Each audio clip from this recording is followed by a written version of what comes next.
¿Partimos? Ok, ahora sí. Bien, muy buenas noches a todos. Ya empezamos la transmisión. Estamos en vivo en Facebook Live y estamos también en el Zoom.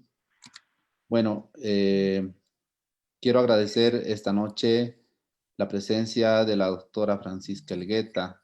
La doctora es de la República de Chile. Ella está como conferencista en lo que vamos a tratar hoy, es dolor crónico en cabeza y cuello, desde un enfoque intervencionista en dolor. Como hemos estado los 21 de cada mes, empezando el mes pasado con el doctor Hurtado, pues vamos a dar continuidad. Decidimos hacer 21 estos eventos de webinar porque el 21 de septiembre en Bolivia se celebra el Día del Médico. Entonces, consideramos que fue una fecha especial y pues cada 21 de mes vamos a abordar diferentes temáticas en lo que concierne al intervencionismo en dolor, en su relación también con muchas otras especialidades que pues permiten que se pueda trabajar desde el punto de vista intervencionista como una otra opción en todo lo que es el tratamiento médico. Entonces, voy a presentar a la doctora Francisca Elgueta. Ella es profesora asistente, anestesióloga de la Universidad Pontificia Católica de Chile, es jefa de la unidad del dolor, es fellowship en dolor crónico en Canadá, en la Universidad de McGill. Entonces, Francisca, es un honor para nosotros contar con tu presencia esta noche, pues el auditorio es todo tuyo y ya la gente está empezando a ingresar cada vez. Muchas gracias. Hola, muy buenas noches. Muchas gracias por la invitación. Un gusto, primera vez que me toca dar una charla en Bolivia o para Bolivia. Así que de las cosas buenas de la pandemia es que nos ha podido acercar y espero poder entretenerlos en esta noche. Lo que vamos a revisar va a ser el dolor crónico de cabeza y cuello y de un enfoque intervencionista, que es mi especialidad. Para empezar a hablar de intervenciones, tenemos que saber qué se le llama a la medicina intervencionista del dolor. Esto está definido en la Pain Medicine desde el 2008. Se llama la medicina intervencionista del dolor a un abordaje multidisciplinario, en que un equipo de profesionales de salud trabajan en conjuntos para ayudar al paciente. ¿Y cuáles son las técnicas intervencionistas? Son todos aquellos procedimientos mínimamente invasivos en que pueden ayudar a solucionar la patología del paciente. Todos, me imagino, de alguna u otra forma, se han visto enfrentados a la escala de la OMS para el tratamiento del dolor. Y está definido por pasos, ¿cierto? Y el intervencionismo está puesto en el nivel 4. Sin embargo, se ha dicho hoy por hoy que esto ya no es más una escalera, sino más bien un ascensor que puede subir y bajar y que puede partir de cualquier piso. Cuando hablamos de intervenciones, me gustaría contarles y partir hablando qué tipos de intervenciones tenemos. En primer lugar, podemos hacer bloqueos o inyecciones con anestésicos locales que contengan o no corticoides. Estas inyecciones pueden ser una inyección única, cuya duración es variable. Puede ser el efecto del anestésico local o bien prolongarse por mucho tiempo, sin tener muchas explicaciones de la razón, pero a veces hacemos inyecciones o bloqueos usando solamente lidocaína, que sabemos todos que dura solo 2 horas, sin embargo el paciente puede tener un alivio por varias horas. Hay varias teorías al respecto. Además, tenemos bloqueos que pueden ser continuos, usando catéteres. Estos son... Entiendan. Aquí se está haciendo un bloqueo ciático popliteo, donde va a ser una punción única, es decir, se va a ir a nuestro target, que es el bloqueo o el nervio ciático popliteo, se va a inyectar el anestésico local y se acaba. Pero también hay bloqueos que pueden ser continuos, y para esto dejamos un catéter puesto en la región donde bloqueamos Y a través de estos catéteres contamos con dispositivos que pueden ser dispositivos que les llamamos bomba elastomérica, es que infunden la anestésico local a 5 ml hora aproximadamente en algunos dispositivos, otros que puede ser regulable, y esto nos hace mantener un bloqueo por más de 3 días. Aparte de las inyecciones o los bloqueos con anestésico local y o corticoides, tenemos bloqueos neurolíticos, ¿cierto?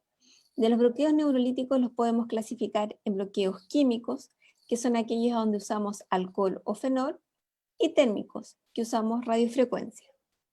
La radiofrecuencia es una máquina que usa energía y a través de estas cánulas nosotros vamos a ir al target o a donde queremos ir a causar la lesión. Hay diferentes tipos de radiofrecuencia. Tenemos la radiofrecuencia convencional, en donde va a causar un daño térmico. Usamos este tipo de radiofrecuencia para nervios básicamente sensitivos. Cuando hay nervios motores, generamos, o hay alguna afección motora, usamos la radiofrecuencia pulsada, donde no causamos un daño térmico, sino que se usa un efecto de reset del nervio para que éste continúe funcionando. Hay otros tipos de radiofrecuencia descritos, como la radiofrecuencia bipolar, donde se ponen 2 cánulas y la lesión es más grande, o la radiofrecuencia refrigerante o cool radio frequency, que hacen que la lesión con una sola cánula sea más grande. Asimismo, tenemos estas técnicas mínimamente invasivas, también tenemos y contamos con técnicas más avanzadas que también podemos ofrecerle a nuestros pacientes. Es decir, tenemos, por ejemplo, los neuroestimuladores, que ya están en una de las etapas en que el paciente no ha respondido a nada y podemos implantarle estos neuroestimuladores ya sea a nivel neuroaxial, a nivel periural o a nivel del ganglio dorsal. Se le instalan estos cables y se ponen los neuroestimuladores para disminuir el dolor, sobre todo el dolor neuropático. Pero también hay por hoy nuevos dispositivos que están los neuroestimuladores a nivel periférico, donde se le instala este mismo cable a un nervio en particular que puede estar causando el dolor. El problema, obviamente, es que es un procedimiento más riesgoso, con más efectos adversos, pero sin duda más caro. Además, tenemos procedimientos aún más avanzados, como que son las bombas de infusión intrathecales, en que se ponen dispositivos a nivel neuroaxial y esto va a infundir drogas. También se ocupan para pacientes, sobre todo con dolores muy refractarios a tratamiento médico o a intervenciones menos invasivas. Sin embargo, el costo y el equipo que hay que tener para mantener estos dispositivos, lógicamente que es costoso. Quería hacerles este resumen para que entendieran que cuando hablamos de intervenciones tenemos varios tipos de intervenciones, como ustedes pueden ver. Pueden ser intervenciones de punción única, infusiones continuas, neurolíticas, etc. ¿Qué es lo que vamos a ver? Como ven, hay un temario bastante extenso, por lo cual no me extenderé en ningún bloqueo en particular, sino que quiero que les den una idea, que cuando hay un dolor, cuando tengan un paciente que tenga alguna patología, ya sea en la parte de cara o cuello, hay múltiples de alternativas que les podemos ofrecer a los pacientes. Vamos a hablar del ganglio de Gasser y sus ramas terminales, del bloqueo del fenopalatino, bloqueos de ramas mediales o facetas, tercer nervio occipital, el nervio occipital mayor, bloqueo epidural cervical y bloqueo del ganglio estrellado. Partamos. Muchos de ustedes habrán conocido o habrán tenido un paciente que presente neuralgia del trigémino. La neuralgia del trigémino es el tipo de dolor más frecuente y más invalidante que podemos tener. Hay criterios diagnósticos que se los dejo ahí. Sin embargo, son pacientes que no se puede dudar ni poner en duda el diagnóstico. Uno ve a un paciente que tiene un dolor lancinante en la cara unilateral que puede afectar una o tres de las ramas del trigémino. El dolor es punzante, agudo y muy difícil de tratar. Cuando hablamos de la neuralgia del trigémino y vemos estos pacientes, ya han agotado básicamente todos los tratamientos farmacológicos. La carbamazepina es sin duda el tratamiento farmacológico que más evidencia tiene, pero a veces estos pacientes no logran controlar su dolor pese a altas dosis de fármacos. Es ahí cuando nosotros podemos ofrecerles tratamiento a las ramas terminales o bien al ganglio de Gasser del nervio del trigémino. El nervio del trigémino yace en la fosa oval y está compuesto o se desprenden tres ramas básicas que las pueden conocer como B1, B2, B3. La rama oftálmica es B1, la rama 2 es la maxilar y la mandibular es la rama B3. Como yo les hablaba, el tratamiento farmacológico de esta neuralgia muchas veces es ineficiente, por lo que tenemos que requerir a técnicas percutáneas.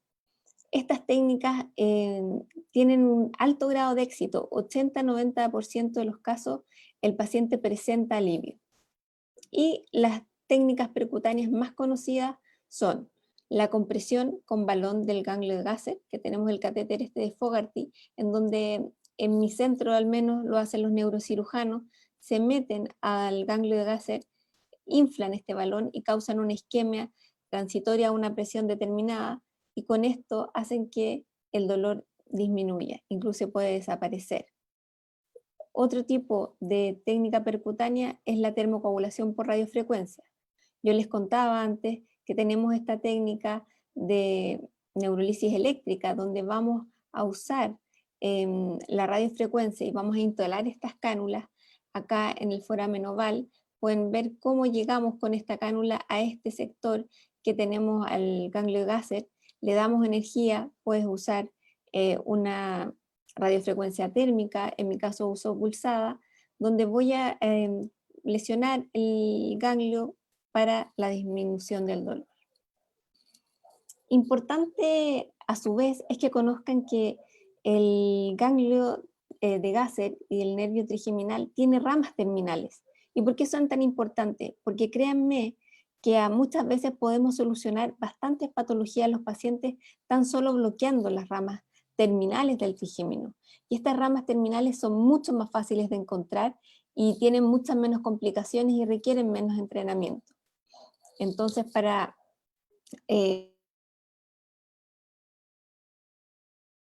B2 y B3, el foramen supraorbitario, el foramen infraorbital y el mentoniano forman una línea recta que pasa por el ojo, y es así donde pueden encontrar estas ramas terminales, que inervan diferentes partes de la cara, y es esta inervación la que tenemos que tener en cuenta al momento de elegir cuál vamos a hacer.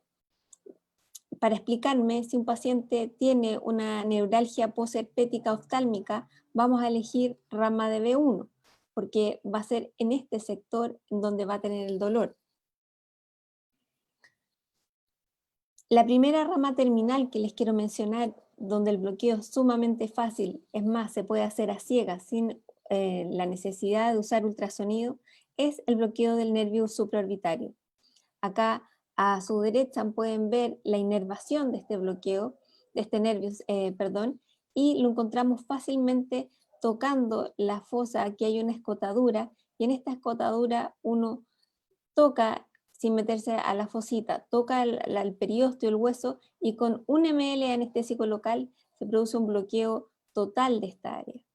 Yo lo he usado mucho para cirugía, para scalp, como scalp block, para cirugías neuroquirúrgicas, o para dolores post-herpéticos, como les mencionaba. Es un bloqueo sumamente fácil de realizar, y en el ultrasonido en muchos pacientes uno ve la escutadura, ve este gap, y ahí muchas veces puede ver los vasos que acompañan este nervio. Como yo les digo, uno tocando acá puede infundir el anestésico local, no más de 1 ml, y se produce todo el adormecimiento de este sector amarillo que yo les muestro acá. También podemos hacer lo mismo con el bloqueo del nervio infraorbitario.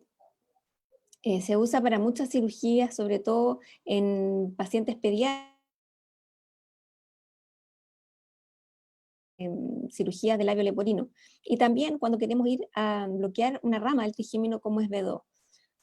Nuevamente, por la palpación, podemos tocar este foramen donde sale el nervio infraorbitario, o si bien en procedimientos más avanzados, si cuentan con ultrasonido, pueden ir a buscarlo. Y se ve esta imagen, donde encontramos nuevamente el paquete vasculonervioso, el nervio que yace aquí, este es el foramen, y acá inyectamos también no más de 1 a 2 ml y van a tener un bloqueo totalmente de la rama terminal de B2. El bloqueo del nervio mentoniano es otro de los nervios en que a veces produce mucha dolor y no queremos ir a lesionarnos a nivel del trigémino, pues la rama B3 es la única rama motora del trigémino, están los músculos masticadores, entonces no queremos ir a lesionarlo y podemos ir a hacer un bloqueo tan solo a nivel terminal. El bloqueo del nervio auriculotemporal va en la misma línea de ir a bloquear una rama terminal, en este caso de B3, y lo importante es que este nervio inerva la articulación temporomandibular. Entonces, cuando hay patologías del ATM, se puede ir a bloquear este nervio. ¿Y por qué ir a bloquear el nervio y no la articulación propiamente tal? Pues si el paciente tiene algún grado de alivio, luego de hacer el bloqueo de inyección única con anestésico local, que sería nuestro bloqueo diagnóstico, podemos ofrecerle radiofrecuencia, ¿cierto? No así si bloqueamos la articulación propiamente tal y el dolor dura muy poco, el alivio del dolor, no vamos a poder ofrecerle radiofrecuencia a la articulación. Aquí se puede usar el ecógrafo, pero todos estos bloqueos son sumamente fáciles de hacer a ciega, necesitamos reparos anatómicos y los podemos lograr sin ningún problema. El bloqueo del ganglio fenopalatino es un bloqueo que se ofrece en pacientes que han tenido algias faciales, que son algias faciales atípicas, que no respetan la inervación del trigémino propiamente tal. Yo les pongo una foto de cómo nosotros, antiguamente, porque ya no lo hacemos tanto, poníamos los rayos de esta forma y donde nuestra cánula de radiofrecuencia tenía que terminar. Y se describe esta área como la fosa o fisura pterigomaxilar, que la describen como un vaso invertido. ¿Por qué les digo que ya no las usamos mucho? Porque ahora con una tórula, que ya les voy a mostrar una imagen, la empapamos de anestésico local y a través de la fosa nasal nos vamos hasta el final y logramos el mismo efecto. ¿Cuáles son las principales indicaciones? Como yo les decía, el dolor facial atípico, una migraña aguda, cefalea en racimo, espersóster oftálmico, y por hoy, donde más lo he tenido que usar son las cefaleas posfunción, que tienen un éxito importante. Y esto es lo que yo les explicaba. Nosotros tomamos una tórula, la bañamos con anestésico local y la dejamos embebida en esta área 2 a 3 minutos y el paciente mágicamente para migraña o para cefalea postpunción tiene un alivio inmediato. Las complicaciones cuando se usa radiofrecuencia puede ser una de las complicaciones que uno puede atravesar la mucosa nasal, hematoma facial, hipoestesia al paladar, bradicardia durante el procedimiento y rinorrea. Las complicaciones son todas complicaciones que ocurren en baja tasa en mano experta y ninguna complicación grave. Quiero hablarles ahora algo acerca de los bloqueos de ramas mediales cervicales o las facetas, usando el ecógrafo, que es como lo hago yo.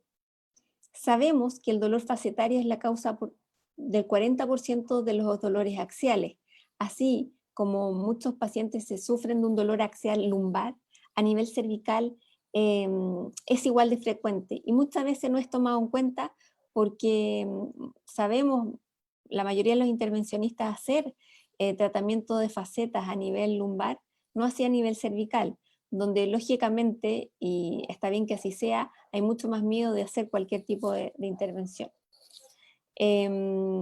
Nosotros podemos hacer bloqueos diagnósticos o tratamientos, en lo particular con anestésico local y corticoide, al ir a inyectar las ramas mediales acá en la región cervical.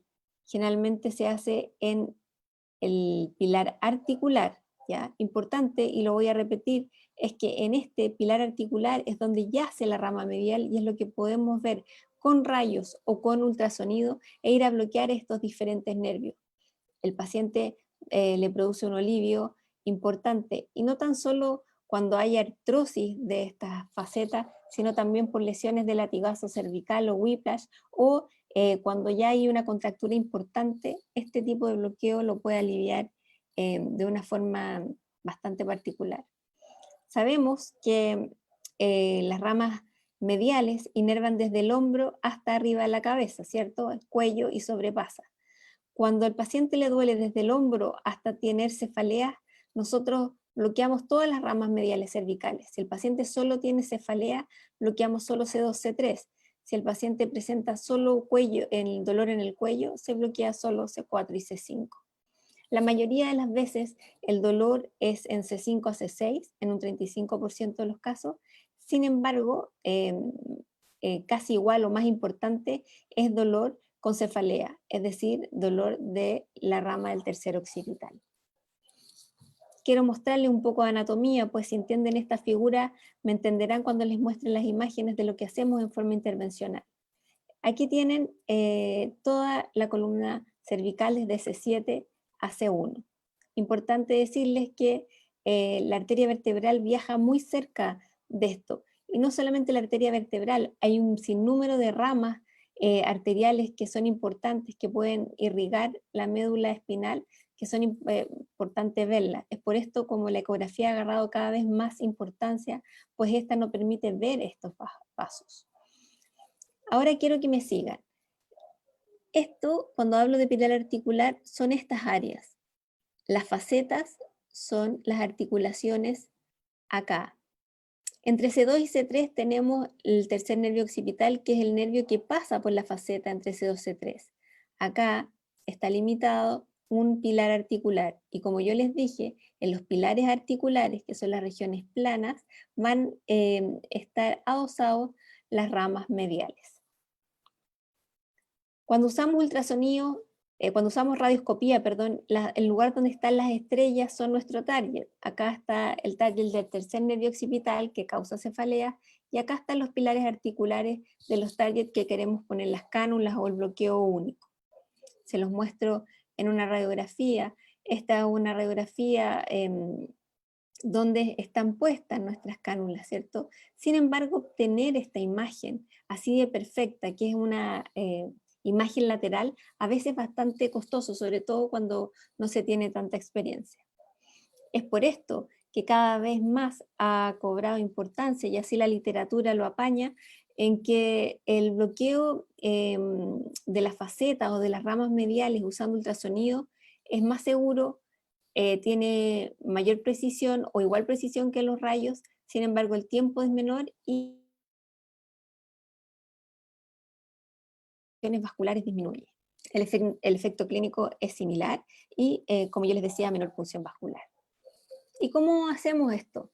Se usan dos imágenes. Una longitudinal usando el ultrasonido, que se usa el probe plano o la sonda plana, y acá, si lo ponemos así, yo quiero que se fijen, nuevamente es el pilar articular y estas son las facetas.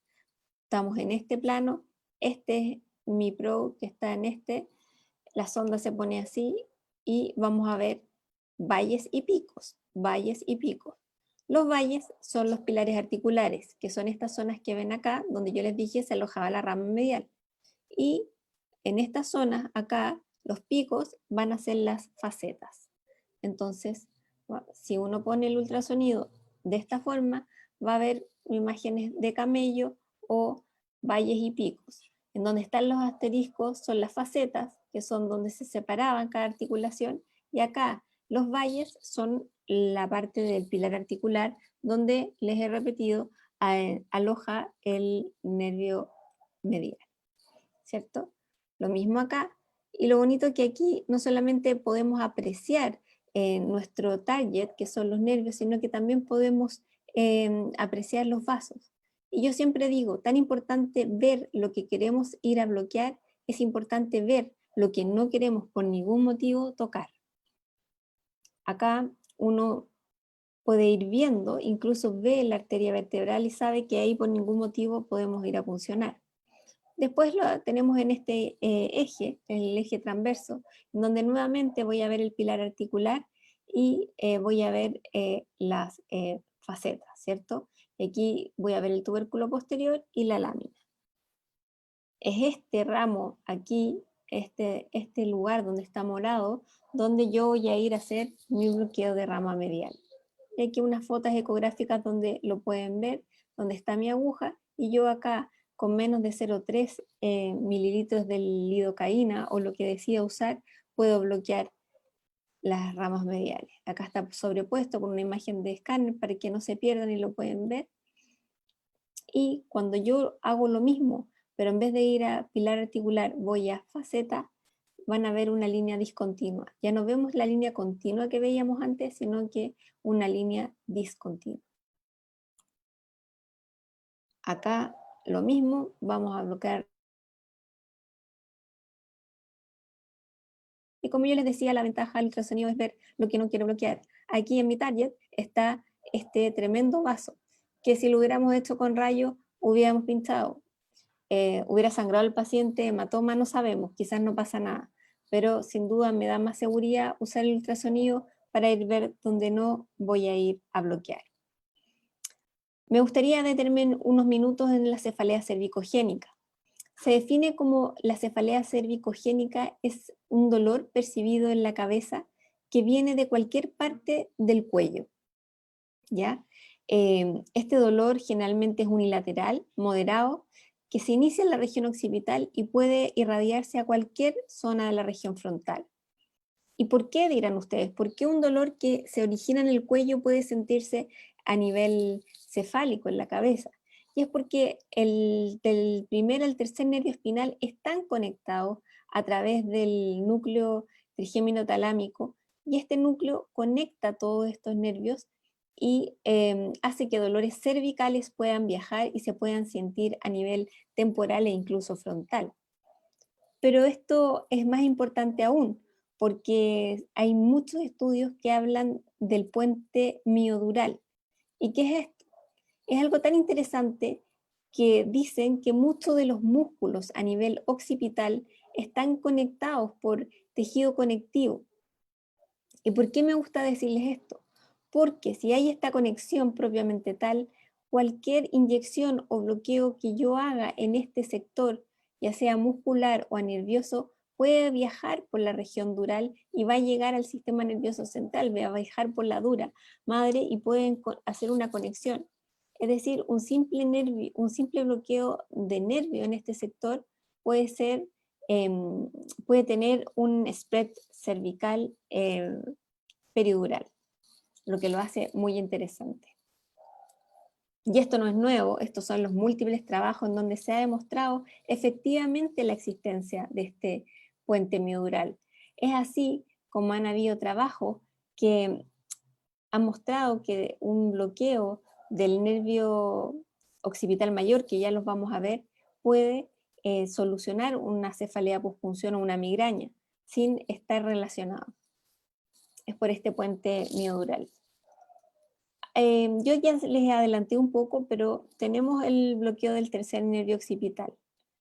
Este nervio y esta articulación, C2, C3, donde yace el tercer nervio occipital, es la causa importante de cefalea cervicogénica, ¿ya? El paciente puede presentar dolor cervical y uno le pregunta, ¿y tiene cefaleas? Entonces inmediatamente sospechamos que puede tener una lesión acá o una inflamación a nivel del tercer nervio occipital. Importante, tenemos nuevamente los pilares articulares, pero este nervio yace en esta articulación, justo encima. Usando ultrasonido lo podemos ir a bloquear fácilmente. Acá tenemos, ven, la línea discontinua y sobre esto tenemos el tercer nervio occipital. Esta es la articulación C2-C3, se puede ver con el ultrasonido, y también a los que están acostumbrados a usar radioscopía pueden ir a bloquear este nervio en la faceta de C2-C3 y si es efectivo incluso poder hacerle radiofrecuencia para que el efecto sea más duradero. En esta flecha punteada mostramos este nervio que está aquí justo sobre la faceta entre C2 y C3. Contarles un poco acerca del nervio occipital. Siento que últimamente el nervio occipital ha ganado cada vez más protagonismo, porque antiguamente solo se le culpaba de causar la cefalea de Arnold, o aquella cefalea que se produce en la región occipital y que viaja por la cara posterior y puede llegar hasta el frontal. Sin embargo, hoy día se sabe que este nervio puede ser causante de muchos dolores, y esto por la misma conexión que tiene con el núcleo o el complejo trigémino cervical que yo les hablaba, o este puente miodural. Es así como puede ser causante de migrañas de tipo clúster, whiplash o latigazo, y puede ser tener indicaciones secundarias como la cefalea cervicogénica o la neuralgia occipital. En todas estas formas o en todas estas patologías, el bloqueo de este nervio, que es bastante sencillo, puede tener un efecto benéfico para el paciente. Para hacerlo, muchas veces se utilizaba antiguamente tocar la protuberancia occipital e infundir anestésico local no menor a 5 a 10 ml para que caiga el nervio. Cuando hacemos eso, lo más seguro es que el nervio caiga y se pueda bloquear. Sin embargo, si este efecto no es duradero y después queremos ofrecerle radiofrecuencia al paciente, necesitamos saber específicamente dónde está este nervio, pues el bloqueo tiene que ser lo más efectivo y lo más claro para poder ir a bloquearlo. Para eso siempre, y lo repito hasta el cansancio, tenemos que saber anatomía, no solo los nervios, no solo los vasos, no solo los huesos, sino también los músculos. Nosotros sabemos que tenemos el esplenio de la cabeza, ¿ya? Y al sacar el esplenio de la cabeza está el semiespinal de la cabeza. Si sacamos estos nervios, estos músculos, disculpen, vamos a encontrarnos con aquí tenemos al nervio occipital mayor, y este es el nervio que les acabo de hablar, el tercer occipital. Y estos yacen acá en el músculo oblicuo de la cabeza. Estos mismos músculos son los que vamos a ir a poder encontrar luego muy fácil en el ultrasonido. Hay que manejar ciertas partes anatómicas, como recordarles que C2 tiene una apófisis espinosa bífida, y eso lo hace muy fácil de encontrar con el ultrasonido. Si uno va desde C1 bajando a C2, puede ver cómo C1 uno lo ve de una forma triangular, con una apófisis espinosa triangular. Si seguimos bajando, vamos a ver la apófisis espinosa con forma de camello o orejas, o la figura que quieran ver, pero son dos jorobas que nacen. Cuando vemos esta imagen, sabemos inmediatamente que está en C2.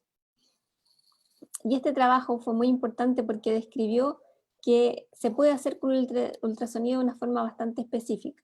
Hay dos formas: una, buscando la protuberancia occipital e ir a inyectar en este lugar, que es lo que yo les hablaba, pero hay otra forma más específica, a mi forma de ver, que es buscando C2 con esta apófisis espinosa bífida, poniendo el ultrasonido de esta forma. ¿Y qué es lo que vamos a ver? Si me siguen acá, es la misma imagen que yo les mostré anteriormente, que teníamos el occipital mayor, el tercer nervio occipital, y acá teníamos el músculo oblicuo de la cabeza. Y esto es lo mismo que vamos a ver aquí en esta imagen ultrasonográfica. Al poner nuestra sonda de esta forma, vamos a ver la lámina de C2. Luego vamos a ver un músculo que se ve muy negro, y es el músculo oblicuo inferior. Después tenemos el semiespinal de la cabeza, y en este plano, entre estos dos músculos, yace el nervio occipital mayor. Y si ustedes no lo ven, no se ve tan nítido como estas imágenes, pueden ponerle color y se van a ver los vasos. Y si no se ven los vasos, se ven esta diferencia. Y sabemos que en este plano, entre estos dos músculos, está el nervio occipital mayor. Y un poco más a medial, como lo muestra la figura, encontraremos el tercer nervio occipital. Acá está con color, poniéndonos que están los vasos, entonces este va a ser nuestro plano de abordaje. Tan importante y tanta fama ha cobrado este bloqueo del nervio occipital, que ahora se ofrecen neuroestimuladores periféricos que se pueden instalar a estos pacientes obviamente en el nervio occipital. Se instalan estos neuroestimuladores y han podido tener analgesia para las neuralgias de Arnold, que han sido refractarias a todo tratamiento, por supuesto. Otro causante, y solo se los menciono para que lo tengan en cuenta, de la cefalea cervicogénica es la artrosis o patologías a nivel de la articulación atlantoxoidea, que es la articulación que se genera entre C1 y C2. Y esto nosotros lo que vemos con la radioscopía. Es un bloqueo fácil de realizar, pero hay que saber cuáles son los reparos anatómicos y uno tiene que saber usar bien el rayos. Esta es la apófisis odontoides y aquí en este lugar tenemos la articulación y la inyección intraarticular sería a este nivel. Los bloqueos hay muchas patologías que no solo son en la parte axial del cuello, sino también se irradian. Y es lo que conocemos como la radiculopatía cervical. Es lo que imita un poco la ciática, que es el lumbago cuando afecta a una raíz nerviosa. En la parte cervical es lo mismo. Es un dolor axial, pero que se irradia. Y lo llamamos dolor radicular cervical. Y acá en este lugar también podemos hacer bloqueos diagnósticos y ojalá que sean terapéuticos para el paciente. Tenemos dos formas de hacer esto. Uno es interlaminar, que es hacer un bloqueo entre las dos vértebras justo en esta línea media. Pero también se puede hacer transforaminal, que es a través del foramen. ¿Ya? Como ustedes pueden verlo en esta figura, al hacerlo transforaminal hay varias áreas que se pueden lesionar. En lo personal, hace un tiempo abandoné el transforaminal y solo hago interlaminar o utilizo el ecógrafo para hacerlo extraforaminal. Ya les explico cómo. Como les mencionaba, las inyecciones cervicales transforaminales se han realizado tradicionalmente con el uso de ultrasonido y tomografía. Sin embargo, se han visto y han sido reportadas complicaciones fatales como resultado directo de la arteria vertebral o infarto de la médula espinal o el tronco encefálico. Para esto podemos hacer una peridural cervical interlaminal para evitar esta complicación y lo hacemos en línea media utilizando radioscopía. Nunca pasamos del nivel de C5 para evitar complicaciones, se usa desde C7, T1 algunos. Esta es una proyección AP, usamos también la proyección lateral y demarcamos una línea que por ningún motivo podemos pasar, que es la línea espinolaminar.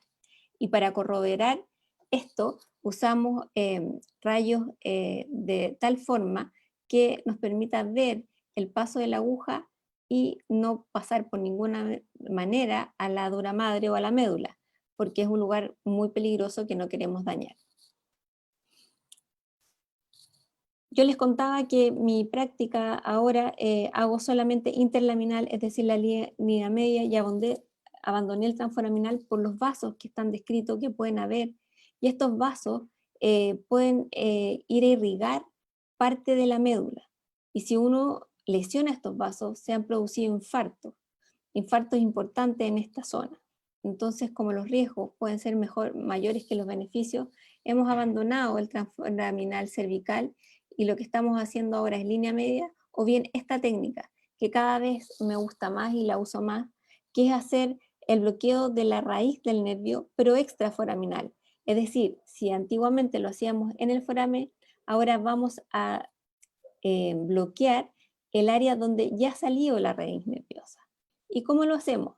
Buscamos nuevamente nuestra estructura, este es la apófisis transversa S6, este es nuestro tubérculo posterior, este es el tubérculo anterior, y aquí ven cómo va emergiendo o cómo va saliendo la raíz nerviosa. Nosotros con visión directa del ultrasonido vamos y avanzamos muy cerca del nervio y le ponemos el anestésico local y el corticoide. Usamos también contraste y hemos podido ver que con 3 mililitros el contraste incluso en algunos casos el bloqueo transforaminal. Esta es una imagen más real, para que la vean, aquí está dibujado. Tenemos el pilar articular de C6, donde ya les hablé que hacemos el bloqueo de la faceta o de la rama media, pero sin embargo, si ustedes siguen y me siguen mi flecha, este sería el tubérculo posterior, aquí estaría el tubérculo anterior, y aquí yace la raíz nerviosa. Y nosotros nos metemos bajo visión directa a esta zona y le ponemos el anestésico local aquí. Obviamente, usando ultrasonido tenemos el beneficio que todos queremos, que podemos ver los vasos. Y fíjense cómo estos vasos son muy, muy importantes y predominantes en esta rama cervical. Acá está la raíz nerviosa y aquí pueden ver ustedes cómo hay muchos de estos vasos. Y estos vasos, si uno los sigue, tienen ramas que van a irrigar la médula espinal. Si uno usa corticoides particulados, estos corticoides pueden tapar estos vasos, o bien, aunque la aguja está perfectamente puesta, si uno los lesiona puede causar unos daños irreparables en el paciente. Es por eso que cada vez más estamos usando esta técnica de bloqueo de la raíz nerviosa extraforaminal. Y no es que yo lo haya inventado, ni es que yo lo haya imaginado, pero hay un estudio, sobre todo os traigo a esta colación, que es un RCT, que comparó el bloqueo transforaminal cervical usando radioscopía, escáner o ultrasonido. Y se vio que ambos eran igual de efectivos, que uno demoraba menos con ultrasonido, había menos lesiones de vaso, pero lo más importante es que la efectividad era totalmente comparable. Así que también se puede hacer usando ultrasonido. Ya casi terminando, me gustaría contarles un poco acerca del ganglio estrellado.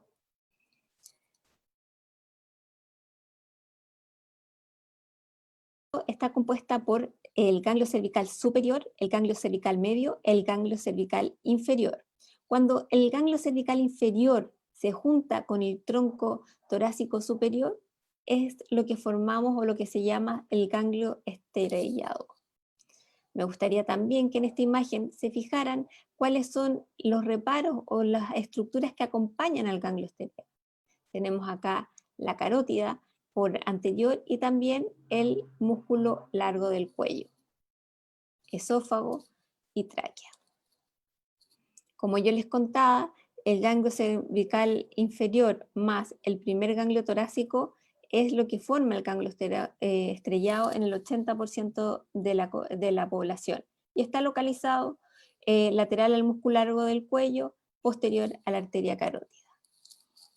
Me gusta mostrar esta imagen porque cuando uno hace cualquier bloqueo o cualquier procedimiento a nivel del cuello, tenemos que acordarnos que es una estructura donde yacen un montón de órganos nobles, vasos, nervios, que pueden ser perfectamente lesionables o bloqueables cuando yo decido hacer un bloqueo en este lugar.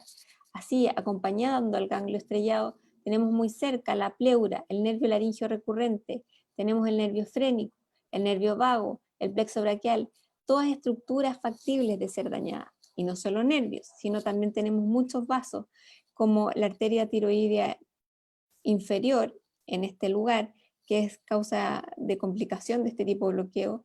Tenemos la arteria cervical profunda, la arteria vertebral, etc. Es decir, hay que saber que en este sector, cuando yo lo voy a hacer este bloqueo, hay muchas estructuras que pueden ser dañables. Cuando hacemos el bloqueo del ganglio estrellado, vamos a encontrar estas estructuras que yo ya se las recalqué. Importante saber que al hacer un corte transversal de esto, tenemos lo que llamamos la fascia prevertebral. Y por debajo de esta fascia es donde encontramos nuestro ganglio estrellado. Aquí está el músculo largo del cuello. Y esta imagen se las muestro dibujada para mostrarles luego cómo lo podemos hacer con el ultrasonido. Nuevamente tenemos el cuerpo de C6, donde tenemos la apófisis transversa de Chuseñá, que es más grande. Acá está el músculo largo del cuello. Acá tenemos nuestro tronco simpático, los vasos que ya les mencioné. Importante saber que la fascia prevertebral estaría por acá y esta estructura estaría por debajo de la fascia vertebral. Miren todas las estructuras que podemos dañar. Está el esófago, están las arterias tiroidea inferior, la tiroides, etc.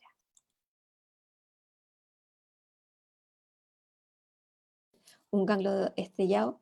En mi práctica habitual, la indicación más frecuente es un dolor regional complejo que creemos que está mediado por el simpático en la extremidad superior.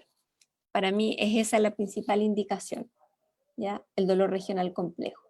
Sin embargo, hay indicaciones dolorosas, pero también hay indicaciones para condiciones no dolorosas. De las dolorosas tenemos el dolor de miembro fentarma, el dolor del herpes zóster, dolor regional complejo mediado por el simpático, como yo les mencioné, también para dolores faciales atípicos o cefaleas clúster y tratamiento de la angina que ha sido intratable con otros medicamentos.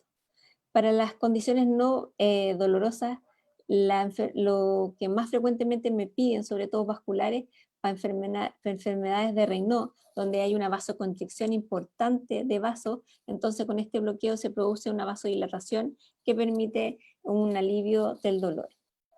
También para vasoespasmo, hiperhidrosis, linfedema, arritmias ventriculares y hay algunos que usan para desórdenes del estrés postraumático. Este bloqueo se hizo por mucho tiempo a ciegas, luego se usó la radioscopía. Como yo les mostré, hay muchas estructuras nobles que pueden ser dañadas, por lo tanto creo que el beneficio del ultrasonido, sobre todo en este tipo de bloqueo, supera con creces los beneficios que puede tener con la fluoroscopía. ¿Por qué? Porque siento que visualizan los vasos sanguíneos, el esófago, la pleura, las raíces nerviosas, la tiroides.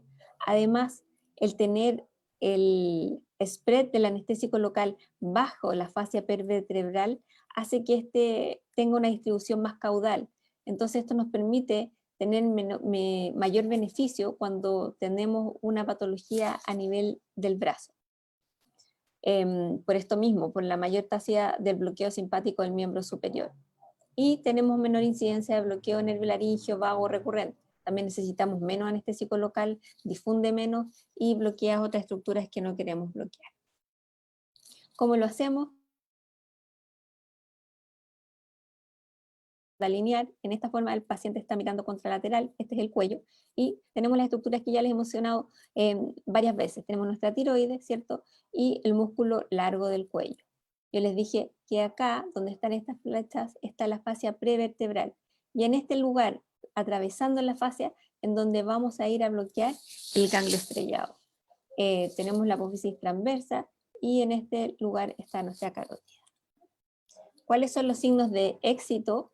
Que este bloqueo fue efectivo es que se incrementa por lo menos 1 grado centígrado. Además hay una presencia de un síndrome de Horner, como muestra en la figura, congestión nasal y conjuntival y venodilatación. Lo más importante es que si el paciente refiere o no alivio del dolor. Muchas veces se usa como diagnóstico en síndrome regional complejo para ver si en esta patología está mediado o no por el simpático. Si el paciente presenta alivio, sabemos que el dolor está mediado por el simpático.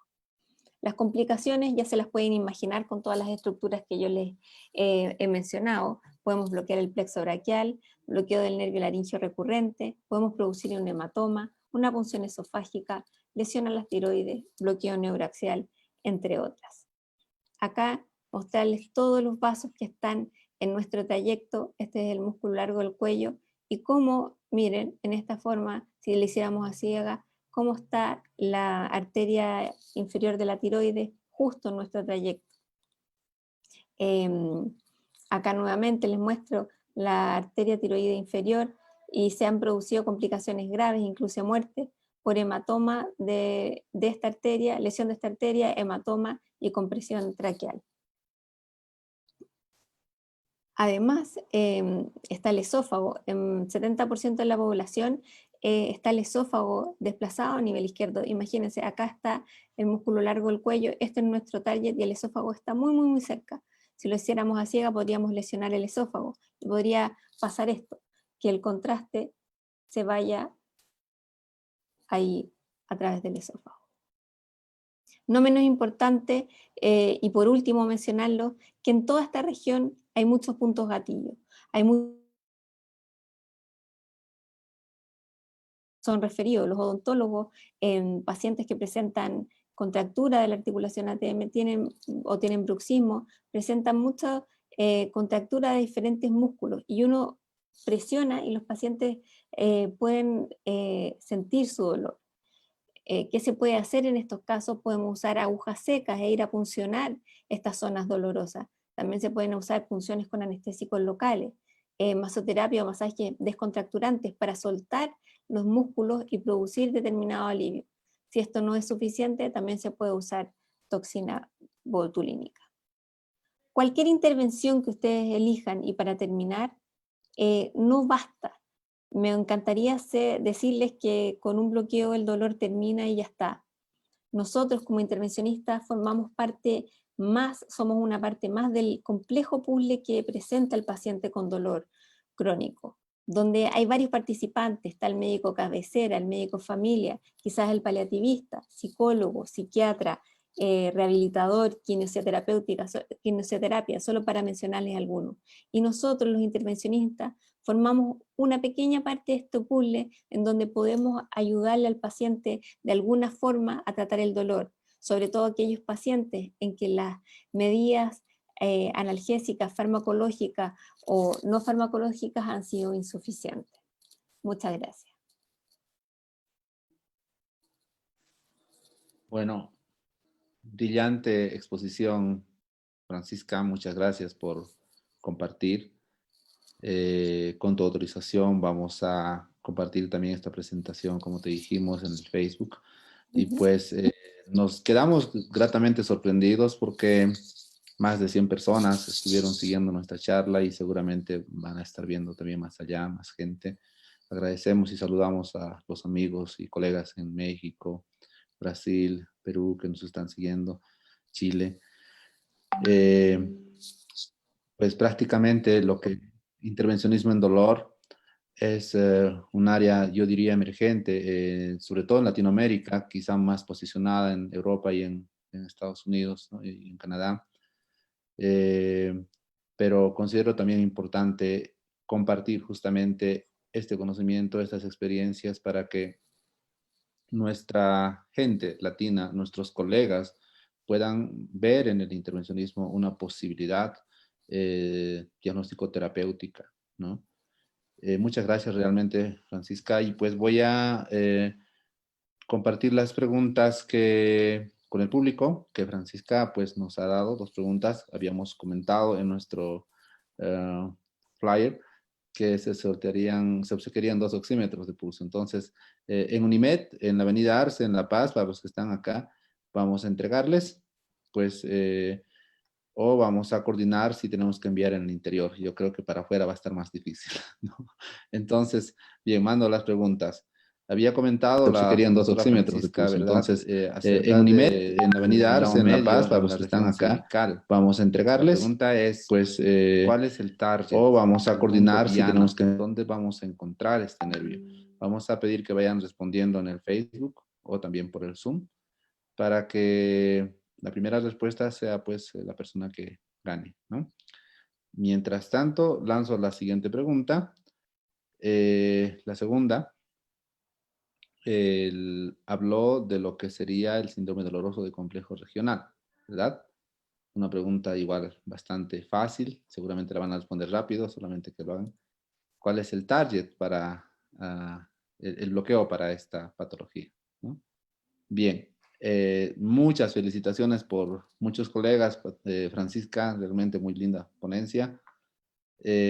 Voy a transmitirte algunas preguntas de los colegas, entre tanto vamos a ver que nos están respondiendo. Tenemos una pregunta de un colega que dice, el doctor Carlos Contreras, ¿qué anestésico y cuánto tiempo alivia cefaleas atópicas el bloqueo esfenopalatino? La verdad es que uso lidocaína en gel, o si es que no tengo, lidocaína de la ampolla. Y el tiempo ha sido súper relativo, como todos los bloqueos lo tenemos que repetir cada 3 meses, cada 6 meses, y otros que les dura horas.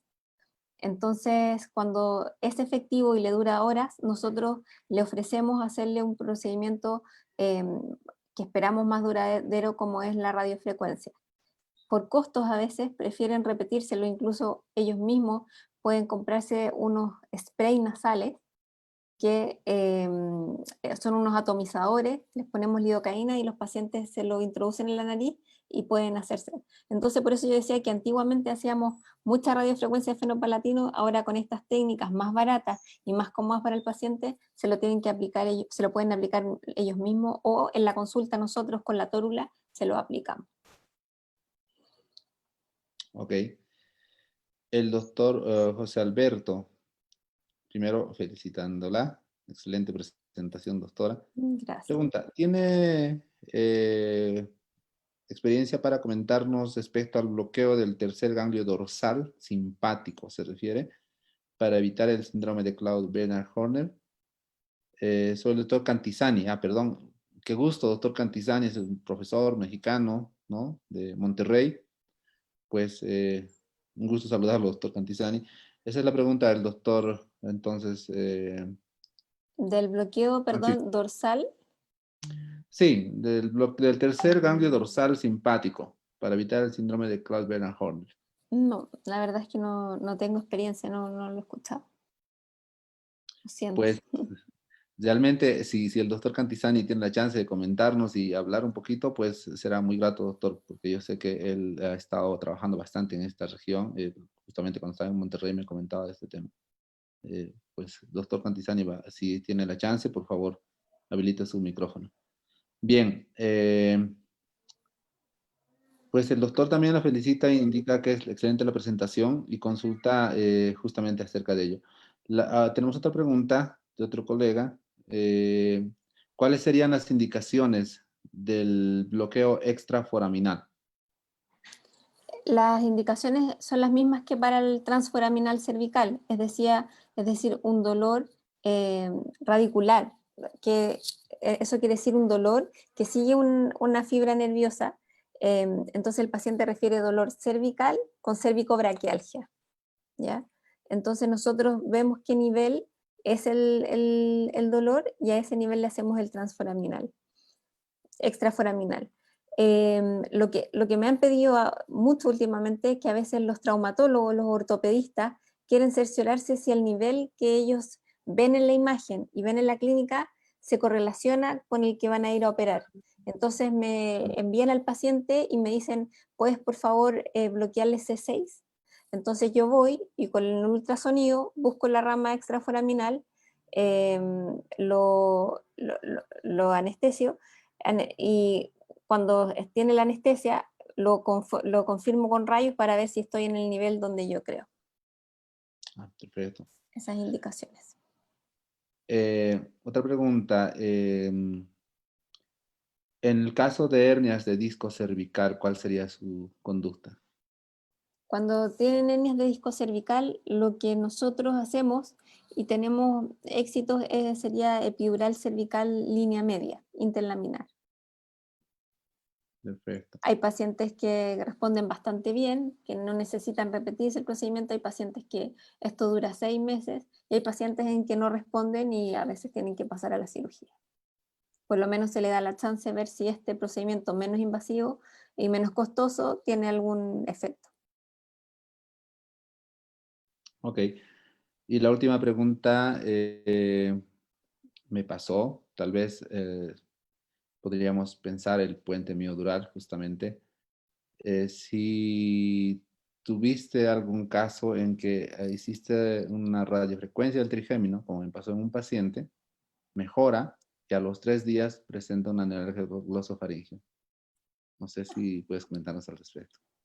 La verdad es que no O me ha explicar un pasado. caso. No me Sí, ha pasado, pero sabes que lo que sí me ha pasado es que he visto la neuralgia glosofaringeo post tonsilectomía, extracción de amígdalas. Sí, claro. He visto neuralgias del glosofaringeo en donde he tenido pacientes que no han sabido qué hacer, en donde está este dolor neuropático que lo refieren a nivel del paladar, y hay una aplicación de anestésico tópico en este nervio y se acaba el dolor. Pero asociado a radiofrecuencia del trigémino no me ha pasado, por suerte.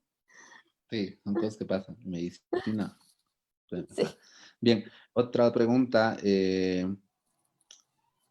Ya, son las respuestas que vamos a ir coordinando y los vamos a ir contactando internamente.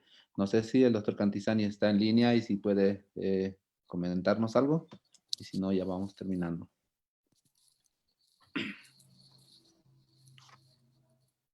Bien. Francisca, realmente te quedo muy agradecido. Para nosotros, pues es un honor haber contado con tu presencia. Esperamos que a futuro podamos tener la posibilidad de estar en Bolivia en eventos que también puedan nutrir mucho la parte académica, los médicos de Bolivia. Así que pues te deseo un buen día, una buena noche y que eh, sigas trabajando en esto que es intervencionismo en dolor. Yo sé que en Chile hay muchos colegas que también están en este perfil y tendremos la oportunidad de invitarlos. También a muchos profesores como el doctor Cantizani, por ejemplo, que es un honor igual haber contado con él. Muchas gracias, Francisca, y buenas Muchas noches. gracias a ustedes, muchas gracias y feliz de ir a Bolivia. No lo conozco, así que encantada. Sí, llegará el Que día. esté bien. Muchas gracias. Adiós, que estén bien. Buenas noches. Hasta luego.